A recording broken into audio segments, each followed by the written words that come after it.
अस्सलाम वालेकुम जी। मेरा नाम डॉक्टर साजिद है। मैं एक न्यूरोलॉजिस्ट हूँ।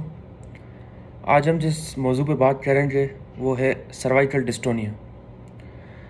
ये वीडियो बनाने का मकसद ये है कि इन बीमारियों के बारे में लोगों को इल्म कम होता है और वो लोग काफ़ी परेशान होते हैं। तो ये वीडियो सुनने के बाद शायद उन्हें थोड़ा सा आइडिया हो कि बीमारियाँ क्या होती हैं और उनका क्या इलाज है।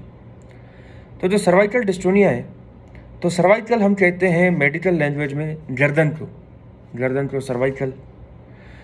डिस्टोनिया एक ऐसी कंडीशन है, ऐसी बीमारी है जिसमें पट्टे टाइट हो जाते हैं, अकड़ जाते हैं, इतने शदीद टाइट हो जाते हैं कि जिस हिस्से के पट्टे हैं वो हिस्सा टेढ़ा हो जाता है। मिसाल के तौर पे सर्वाइकल डिस्टोनिया में गर्दन के पट्टे इतने टाइट हो जाते हैं कि गर्दन टेढ़ी हो जाती है। हाथ का डिस्टोनिया हो सकता है, हाथ का डिस्टोनिया हो, सपोज हाथ आराम से है लेकिन डिस्टोनिया हो तो ये हाथ टेढ़ा हो सकता है, ठीक है। आंखों का डिस्टोनिया होता है, चेहरे का डिस्टोनिया होता है। तो जहाँ पे भी पट्टे इतने ज़्यादा टाइट हों कि वो चीज़ टेढ़ी हो जाए उसे हम डिस्टोनिया कहते हैं, आम लफ्ज़ों में बताया जाए तो आप नाम से ही आप समझ चुके होंगे कि सर्वाइकल डिस्टोनिया का मतलब है कि गर्दन के पट्टे इतने टाइट हो चुके हैं कि गर्दन टेढ़ी हो जाती है। अब सर्वाइकल डिस्टोनिया के मुख्तलिफ किस्म होते हैं, अक़साम होते हैं। जो सबसे आम सर्वाइकल डिस्टोनिया का किस्म है उसमें गर्दन घूम जाती है, उसको हम कहते हैं टॉर्टिकोलिस। अमूमन इस तरह से ऐसे उनकी गर्दन टेढ़ी हुई होती है। अब वो डिपेंड करता है, कुछ का माइल्ड सा होता है तो हल्की सी टेढ़ी होती है, कुछ की बहुत शदीद टेढ़ी हुई होती है, कुछ की गर्दन ऐसे हुई हुई होती है, ऐसे हम कहते हैं लेट्रोक्रोलिस। कुछ की गर्दन आगे हुई हुई होती है, पीछे नहीं होती, एंटीरोक्रोलिस। कुछ लोगों की गर्दन पीछे हुई हुई होती है, आगे नहीं हो पाती। और कभी कभी किसी बंदे में या किसी इंसान में एक से ज़्यादा किस्म भी होते हैं, तो हो सकता है उसे टेढ़ी भी हो, पीछे भी हुई हो, तो दो किस्म हो। तो अब चूँकि गर्दन हल्की सी टेढ़ी हुई होती है और ये इतनी आम लोगों को पता नहीं होता, तो वो समझते हैं कि शायद नॉर्मल हिस्सा है, चलते रहें। और काफ़ी लोग डॉक्टर्स के पास नहीं जाते, उनका इलाज नहीं करवाते। अब सर्वाइकल डिस्टोनिया जो है उससे, इस डिस्टोनिया का सबसे आम किस्म है, जितने भी डिस्टोनिया है सबसे ज़्यादा नेक में होता है सर्वाइकल डिस्टोनिया। अच्छा, एक तो गर्दन टेढ़ी होने की वजह से एक कॉस्मेटिकली बुरा नज़र आता है कि भाई इसकी गर्दन टेढ़ी हुई भी हो, तो लोग बातें कहते हैं कि गर्दन टेढ़ी हुई क्यों है।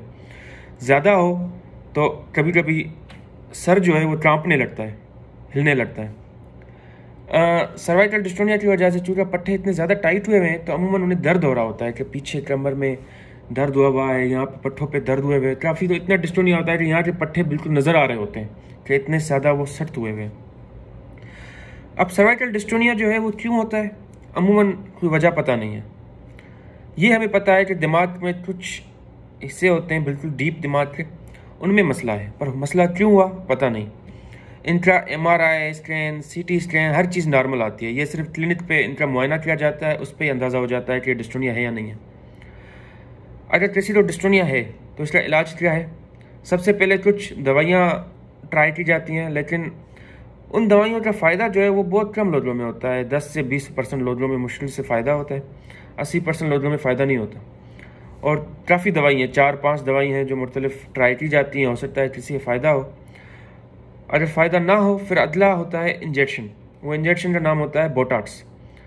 अब बोटॉक्स इंजेक्शन जो है वो करता क्या है, वो हम पट्टों में डालते हैं, जो भी पट्टे टाइट हो वो हमें देखना होता है कौन से पट्टे टाइट हैं, क्योंकि गर्दन के बहुत सारे पट्टे हैं। जो टाइट पट्टे हैं उसमें आप इंजेक्शन डालेंगे तो वो पट्टे जो हैं वो रिलैक्स हो जाएंगे। जब रिलैक्स हो जाएंगे तो गर्दन टेढ़ी हुई थी, क्योंकि पट्टा टाइट था, पट्टा रिलैक्स हो गया तो गर्दन सीधी हो जाएगी, ठीक है। वो जो बोटॉक्स इंजेक्शन है ये हर 3 महीने बाद अमूमन लगाई जाती है। कभी कभी कुछ लोगों को 3 महीनों से ज़्यादा अरसा भी हो जाता है, पर वो बार बार लगाई जाती है।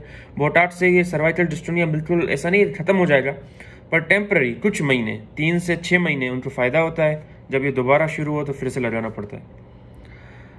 बोटॉक्स अमूमन टीवीज़ में और इनमें मशहूर है कॉस्मेटिक पर्पज़ के लिए, कि अगर किसी बूढ़े हो चुके हैं, उम्र बढ़ी है और उनकी स्किन लूज़ हुई हुई है, रिंकल्स हुए हुए हैं, तो उसमें बोटॉक्स लगाते हैं ताकि वो थोड़े से जवान नज़र आए।